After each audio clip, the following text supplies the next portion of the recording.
So I have here 10 marketing book recommendations for you. These are my favorite marketing books that I've read. So I'm going to start from number 10, go all the way to number 1, which is like my favorite. I'm going to save the best ones for last. And so these are all linked in the description, by the way. These books, you don't need to go search for them. The links are in the description after this video. You can go and order them from bookdeposter.com with free shipping anywhere in the world. So and also just a reminder, subscribe to this channel as well if you haven't yet. Let's begin with this list. First one is All About Them by Bruce Turkle. This is like about how marketing should be, like all about them. It's not about you or your brand or anything. You need to be all about the customers, and that's how companies really succeed, because they focus on the customer. So it's all about them. Next, we have The Conversion Code by Chris Smith. This is about like Facebook ads and other like internet marketing strategies and social media tips here. And so yeah, this is kind of a short book.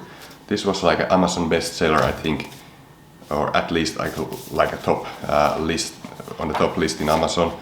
This is really a good book for like internet marketers especially. Then we have Riveted by Jim Davies.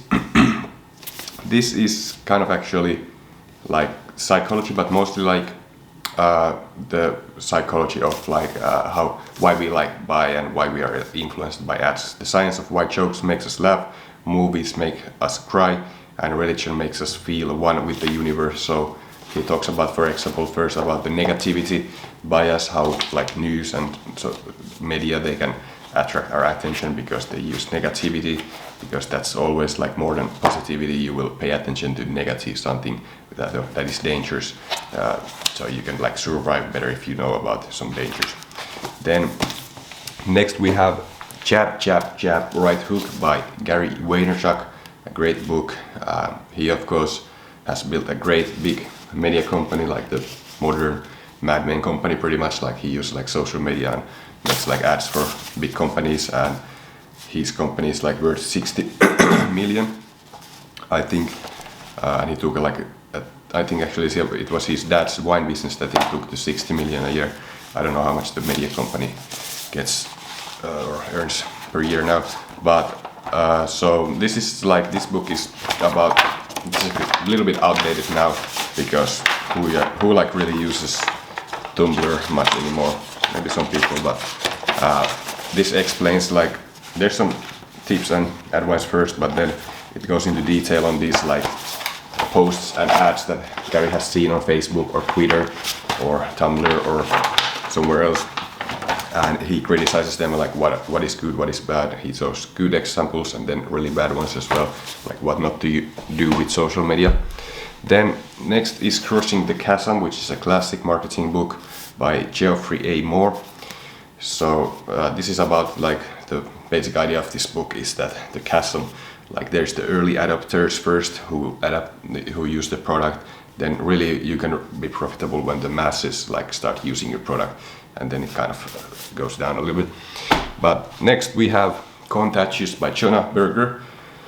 This is one of the most fascinating books that I have really ever read. This is such a great marketing book. How to build word of mouth in the digital age. So this is digital marketing as well. But there's these principles he talks about that are really like fascinating. Like, so for example, let's use triggers as an example, which is one chapter.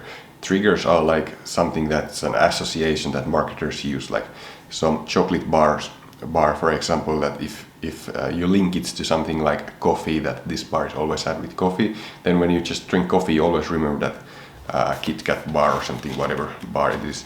I don't remember exactly how the companies use those, but like those associations, those triggers. Or for example, this is a better example. Like there was this song that was, I think, Call It Also Friday, and some girl made like a viral YouTube video because he sang about Friday. What happens when Friday comes? Well, people think about that song, so that's why it went so viral, because that trigger comes every Friday, once a week, and then people are, I might listen to that song again. So yeah, that's one example. Next is the 22 Immutable Laws of Marketing, Ulrich and Jack Trout. This is a classic work on marketing.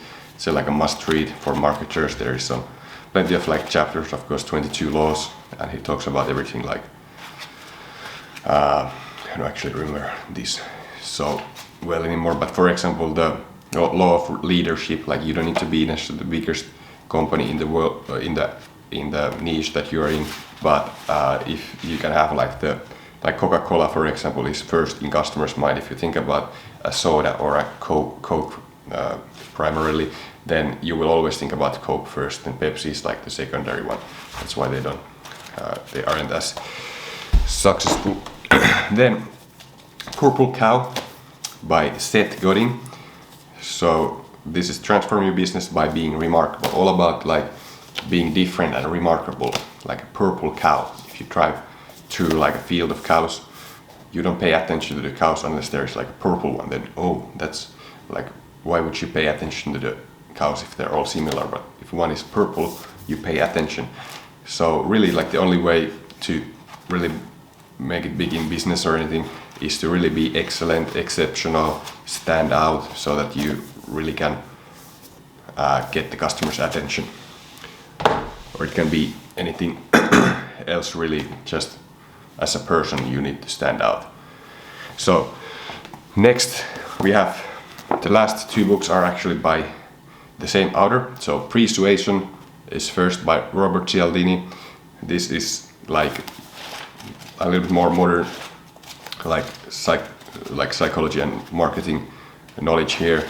It talks a little bit about the same stuff as this first book that I recommend, which is Influence, the Psychology of Persuasion. This is a little bit more old book, but these are timeless principles. He talks about the 7 biases that we have in the brain that make us make like mistakes and stupid buying purchases then.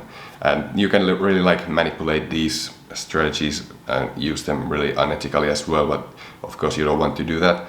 You want to be an ethical marketer, but really like some things, like he talks about social proof is one of them, one of the biases. Like if we show people that others have already achieved these results and they have bought the product and they're happy with it, then you will be more likely to buy, because you will skip the thinking, and because otherwise we would always like make like these decisions so slowly and think about them. But we want to save energy, and that's why we use these like shortcuts, and social proof is one of the shortcuts, for example.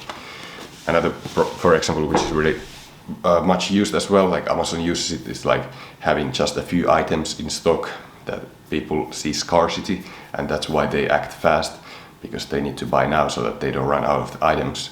But of course that's not necessarily always factual. Like Amazon has probably more of those items than just 2 in stock. But anyhow, those are the 10 books. They are in the description. If this was helpful, make sure to hit thumbs up. Also subscribe if you didn't yet.